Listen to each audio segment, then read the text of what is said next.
As 100 melhores histórias da Bíblia, por A.S. Franchini e Carmen Seganfredo. Primeiro, a criação. Houve um tempo em que Deus não era Deus de ninguém, não havendo ainda criatura alguma para adorá-lo ou temê-lo.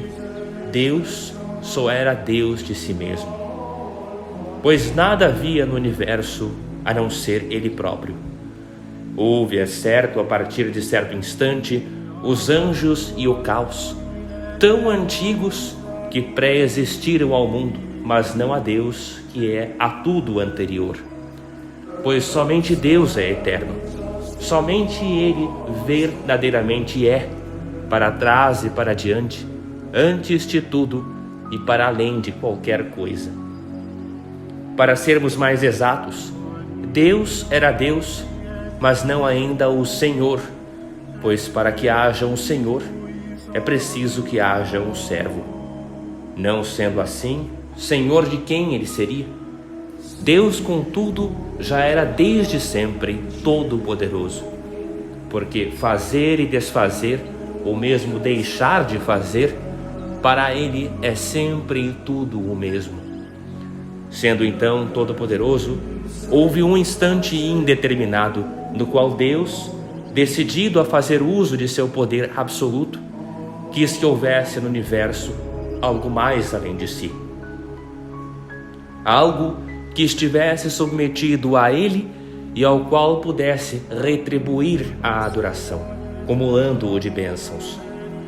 Deus começava então a tornar-se também o Senhor, ao expressar o seu incomensurável poder. E foi assim que o Senhor Deus, a partir desse instante maravilhoso, começou a criar. Imensa treva preenchia o vasto abismo que era então nosso planeta, enquanto o Espírito de Deus pairava livremente sobre as águas. Fazendo uso pleno do seu verbo vivificante, ele disse com voz cheia de autoridade: haja luz, e houve a luz. Depois de apreciar o resultado e de chamar dia ao período luminoso e noite ao período obscuro, ele sentiu-se satisfeito. E esse foi o primeiro dia da criação. Depois o Senhor Deus disse: haja uma cobertura para que as águas de cima estejam dispostas sobre as águas de baixo. E a esta cobertura anil que separou as alturas do baixo, ele chamou de céu. E esse foi o segundo dia da criação. Depois o Senhor Deus disse: haja um recuo das águas de baixo, até que fiquem descobertas grandes porções de solo seco. Eis que o seco será, doravante, a antítese do úmido. E a porção molhada chamou o mar e a seca a terra. Isto feito, sentiu-se novamente satisfeito. Mas indo mais adiante, o Senhor Deus ainda disse: haja um imenso tapete verde estendido sobre a terra, e uma miríade de árvores plenas dos mais diversos e coloridos frutos. E que esses frutos sejam dotados de árvores em miniatura, chamadas sementes, as quais, retornando à terra, façam brotar outras árvores de sua mesma espécie e estatura. E tudo saiu tão perfeito que o Senhor Deus sentiu-se novamente satisfeito. E este foi o terceiro dia da criação. Depois Deus disse: haja pontos luminosos sobre o céu noturno, para que eles ponham diferença entre a noite e o dia. E assim foi feito. Mas Deus foi ainda mais além ao criar 2 grandes luzeiros, um para iluminar o dia e o outro para amainar a treva da noite.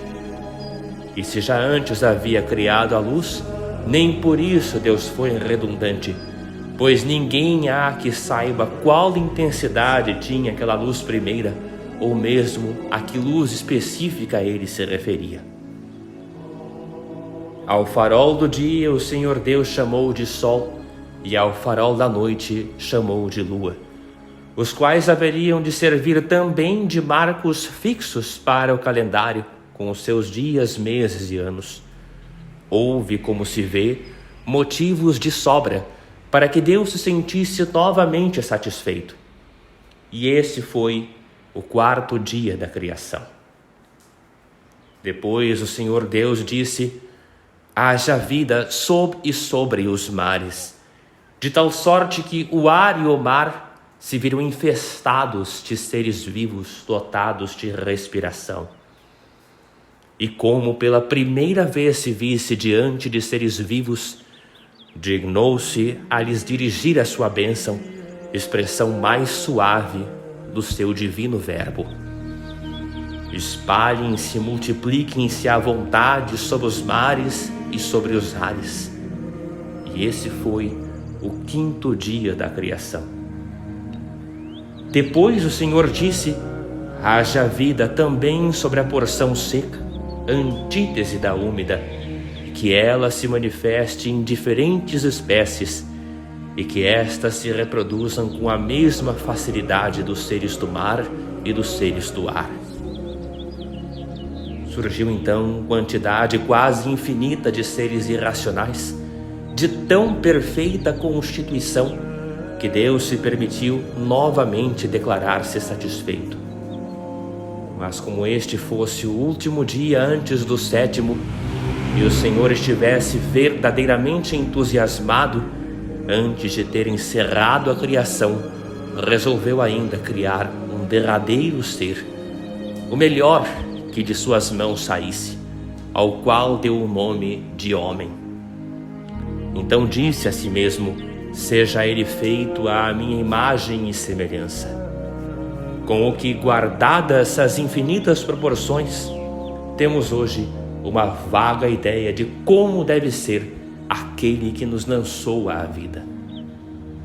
E tão assemelhado a Deus saiu o homem, que ele decidiu que a aquele também caberia uma parcela de autoridade sobre o mundo.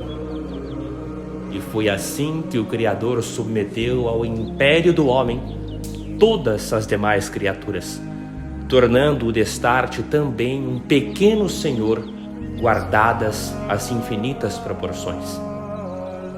Para concluir a sua obra, Deus declarou que as ervas dos campos e os frutos das árvores passariam a ser o alimento único, tanto do homem quanto dos animais. E depois, passando em revista tudo quanto havia feito, sentiu-se pela última vez plenamente satisfeito. E esse foi o 6º dia da criação.